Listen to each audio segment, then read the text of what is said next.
आप लोग देख रहे हैं हमारा चैनल सुनो समझो और जानो।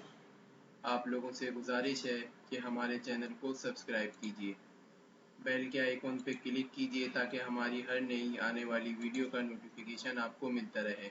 वीडियो पसंद आने की सूरत में लाइक कीजिए, दोस्तों के साथ शेयर कीजिए और कमेंट ज़रूर कर दिया गया। आज इस वीडियो में हम आपको बताएंगे कि अर्तुगरुल ड्रामे में दिखाया जाने वाला बरके खान कौन था। बरके खान सबसे पहला मंगोल बादशाह था जिसने इस्लाम कबूल किया। ये चंगेज़ खान का पोता और उसके सबसे बड़े बेटे जोची खान का बेटा था। ये मंगोलों की एक बड़ी और ताकतवर सल्तनत गोल्डन हॉर्न का मंगोल हुक्मरान था। बरके खान ने 1252 ईस्वी में सराय जुर्ग यानी सराय, जो कि आपको इस मैप में नज़र आ रहा है, इस शहर में एक मुसलमान काफिला जो कि बुखारा से आया था उससे मुतासिर होके इस्लाम कबूल किया। उस वक्त आलम इस्लाम अफरा तफरी का शिकार था और चंगेज़ खान का ही एक और पोता हलाकू खान मुसलमानों पर कहर बनकर टूट रहा था।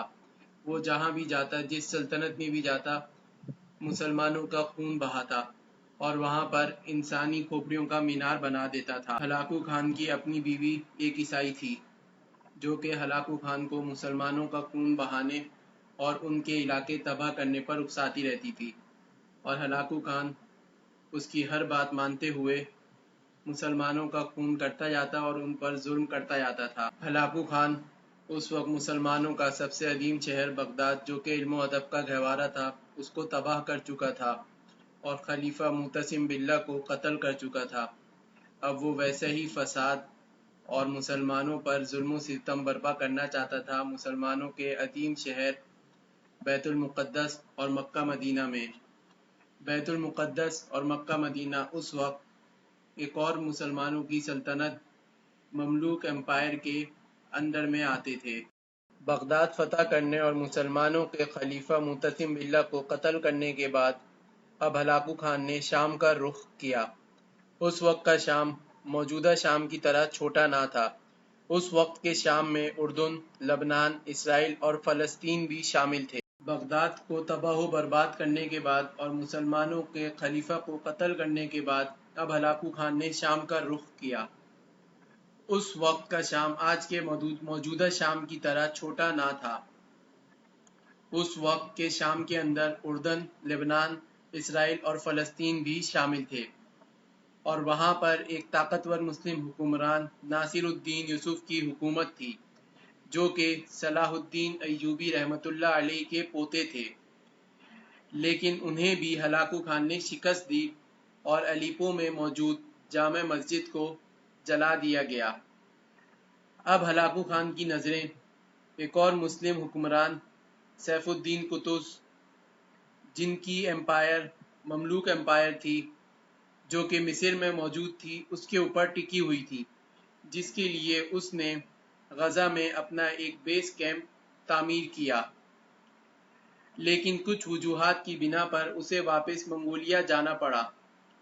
जाते जाते उसने अपने सबसे काबिल जर्नैल को गज़ा में छोड़ा। इस सूरत हाल से सैफुद्दीन कुतुज़ ने फ़ायदा उठाया और उन्होंने अपनी फ़ौज के साथ मंगोल्स के ऊपर हमला कर दिया और उन्हें वहाँ से भगा दिया। यानी गज़ा में जहाँ पे उनकी बेस कैंप तामीर थी, वहाँ से उन्हें भगा दिया गया।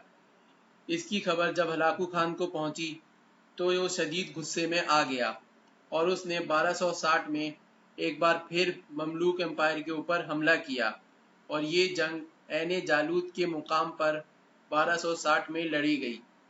इस जंग में भी ममलूक एम्पायर ने हलाकू खान को शिकस्त दी। ममलूक हुक्मरान सैफुद्दीन कुतुज़ ने ऐने जालूत के मुकाम पर मंगोलों को शिकस्त से दोचार किया, जिसके बाद मंगोल्स वहाँ से अपनी फ़ौज को लेके भाग खड़े हुए। लेकिन अब भी हलाकू खान के लिए एक और मुश्किल मंगोलिया में मौजूद थी। इस मुश्किल का नाम बरके खान था, जो कि हलाकू खान का कज़न भी था। लेकिन अब बरके खान मुसलमान हो चुके थे और उन्होंने कहा था कि हलाकू खान ने हमारे मशवरों के बगैर مسلمان حکمرانوں کو قتل کیا اور ان کی شہروں کو تباہ و برباد کیا۔ اب میں اللہ کے حکم سے ہلاکو خان کو اس کا سبق سکھاؤں گا۔ اب برقع خان نے ہلاکو خان سے جنگ لڑنے کے لیے اپنے بھتیجے نغائی خان کو روانہ کیا۔ ادھر ہلاکو خان نے دریائے طارق کو پار کر کے گولڈن ہارن کی سرحد پر اپنی فوج کو بٹھا دیا۔ کیونکہ اس وقت سردی کا موسم تھا اور دریا کے اوپر برف جمی ہوئی تھی، جس کی وجہ سے ہلاکو خان کی فوج نے آرام سے دریائے طارق کو پار کر لیا۔ لیکن جب جنگ شروع ہوئی اور اس جنگ میں ہلاکو خان کو شکست ہو گئی تو اس کی فوج وہاں سے بھاگ کھڑی ہوئی اور فوج کی زیادہ تعداد میں دریا پار کرنے کی کوشش کی وجہ سے دریا کے اوپر موجود برف ٹوٹ گئی اور ہلاکو خان کی آدھی سے زیادہ فوج دریا میں گر کر ڈوب گئی۔ اس جنگ کو ہارنے کے بعد پھر کبھی ہلاکو خان کو ہمت نہیں ہوئی مسلمان علاقوں پر حملہ کرنے کی اور اس نے سکون سے اپنی سلطنت ایل خانیٹے میں اپنی باقی کی زندگی گزاری۔ یہاں ہماری اس ویڈیو کا اختتام ہوتا ہے اور آپ لوگوں سے گزارش ہے کہ آپ ہمارے چینل سنو سمجھو اور جانو کو سبسکرائب کیجئے، ویڈیو پسند آنے کی صورت میں لائک کیجئے اور کمنٹ ضرور کر دیا کریں۔ اس سے ہمارا حوصلہ بڑھتا ہے اور ہمیں بہتر سے بہتر ویڈیوز بنانے کا حوصلہ ہوتا ہے۔ شکریہ۔